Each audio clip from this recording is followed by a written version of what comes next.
Cultiver la force et l'humilité, les clés d'une vie équilibrée.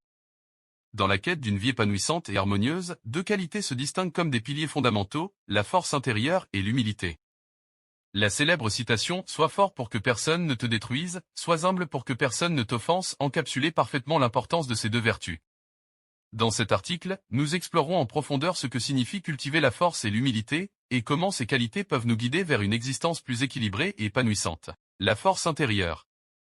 La force intérieure est une qualité qui émane de la confiance en soi, de la résilience et de la détermination. Être fort ne signifie pas nécessairement avoir une musculature imposante ou dominer les autres, mais plutôt posséder une force mentale et émotionnelle qui nous permet de faire face aux défis de la vie avec courage et persévérance.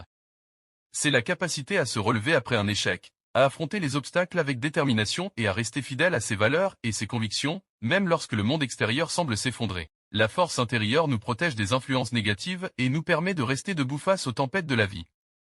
L'humilité. Contrairement à ce que l'on pourrait penser, l'humilité n'est pas synonyme de faiblesse.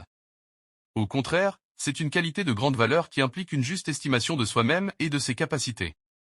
Être humble, c'est reconnaître nos limites, nos faiblesses et nos erreurs, tout en restant ouvert à l'apprentissage et à la croissance personnelle.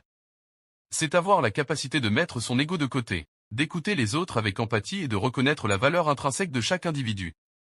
L'humilité nous permet de cultiver des relations authentiques et harmonieuses avec les autres, en favorisant le respect mutuel et la compréhension. L'équilibre entre force et humilité. L'essence de la citation réside dans l'équilibre subtil entre la force et l'humilité. Être fort sans humilité peut conduire à l'arrogance et à l'isolement, tandis que l'humilité sans force peut entraîner une vulnérabilité excessive et un manque de confiance en soi. En cultivant ces deux qualités en harmonie, nous devenons des individus plus complets et équilibrés. Nous sommes capables de relever les défis de la vie avec détermination tout en restant ouverts à l'apprentissage et à la croissance. Nous construisons des relations authentiques et significatives avec les autres, basées sur le respect mutuel et la compréhension. Conclusion. Ensemble, la force intérieure et l'humilité forment les fondations d'une vie épanouissante et équilibrée. En cultivant ces deux qualités précieuses, nous sommes mieux équipés pour affronter les hauts et les bas de la vie avec grâce et résilience. Alors, aspirons à être forts pour résister aux tempêtes de la vie, et humbles pour marcher sur notre chemin avec respect et compréhension envers nous-mêmes et les autres.